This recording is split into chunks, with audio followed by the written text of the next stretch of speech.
Most people never question it. They scream at screens, they cry, celebrate, rage, all because the scoreboard changed. But there's a quieter group watching all of this like it's a foreign language. They don't feel it, they don't get it. And neuroscience says that's not an accident. Stay with me, because once you hear this, you'll never look at sports-obsessed people the same way again. Let's clear something up first. Not caring about sports doesn't mean you're dull. It doesn't mean you lack emotion. And it definitely doesn't mean you're missing some human instinct. In fact, it might mean your brain is doing something very different from the majority. Here's what most people don't realize. Sports fandom isn't really about the game. It's about belonging. For most of human history, survival depended on groups. If you had a tribe, you lived. If you didn't, you didn't. That wiring never left us. Modern sports hijack that ancient system. Different uniforms, same psychology. When someone watches their team, their brain releases oxytocin, the same bonding chemical involved in trust, loyalty, and family attachment. Their nervous system treats those athletes like members of their inner circle. Logically, it makes no sense. Biologically, it feels real. The brain doesn't care that these players are strangers making millions. It just registers us. Now here's where things split. People who don't obsess over sports usually score lower on what psychologists call tribal identification. Their sense of self isn't built around groups, symbols, or sides. They're more internally anchored, more self-contained. They don't need a collective identity to feel whole. And research backs this up. Studies show that people with low interest in sports display significantly less us versus them thinking. They don't instinctively root against others just because they're on a different side. Translation: less emotional polarization, less automatic hostility, more cognitive independence, but it gets deeper and slightly uncomfortable. Because what happens inside the brain of a hardcore sports fan during a game is intense. Every play triggers anticipation. Every near miss sparks tension. Every score delivers a rush. That rush is dopamine. The same reward chemical is involved in gambling, risk-taking, and compulsive behaviors. Brain scans show that watching a favorite team activates reward circuits almost identical to those seen in betting environments. And the most powerful part? Uncertainty. Not knowing whether your team will win keeps the brain hooked. This is called intermittent reinforcement, the most addictive reward pattern psychology has ever identified. It's the same principle slot machines use. Win sometimes, lose often. Never know when the payoff comes. Your brain doesn't categorize dopamine sources. It doesn't label them healthy or entertainment. It just learns one thing. This feels good? Do it again. People who don't care about sports aren't broken. They're simply not plugged into that loop. Their brains don't outsource excitement, identity, or belonging to unpredictable external outcomes. And once you see it that way, sports obsession stops looking like passion and starts looking like conditioning.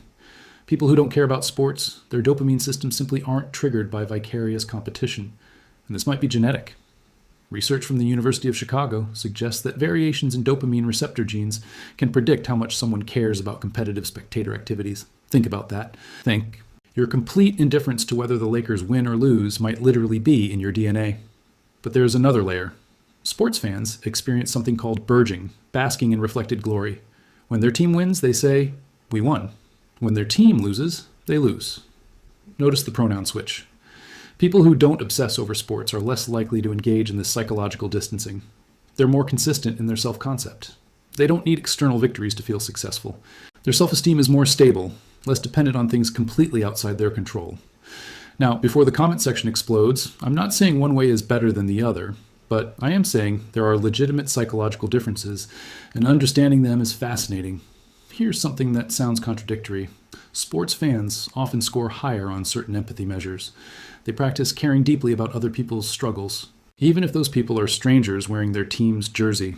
So why don't non-sports people feel that same empathy for athletes?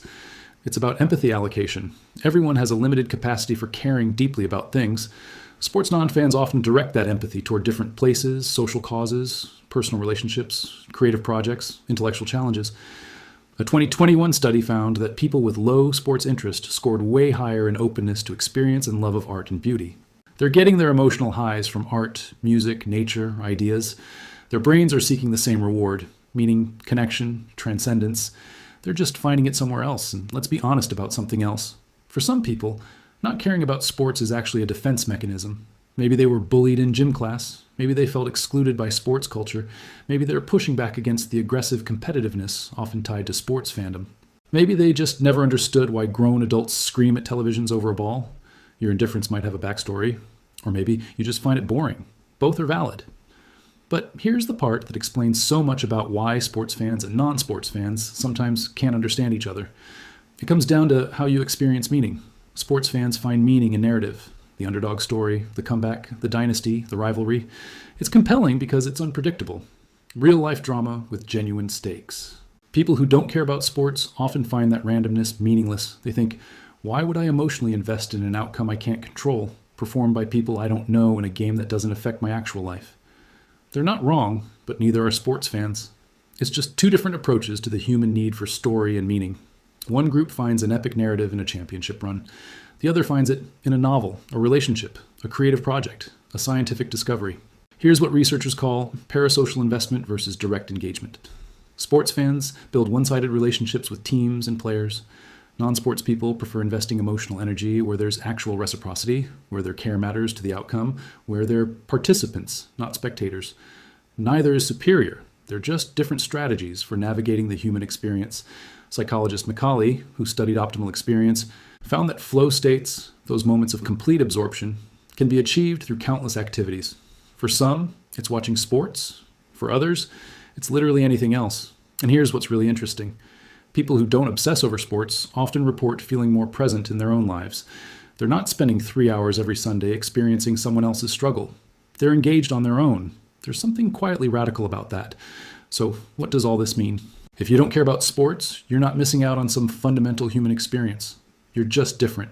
Your brain's reward system, your tribal instincts, your empathy allocation, they're all calibrated differently, and that's perfectly okay. The next time someone asks, "Did you see the game?"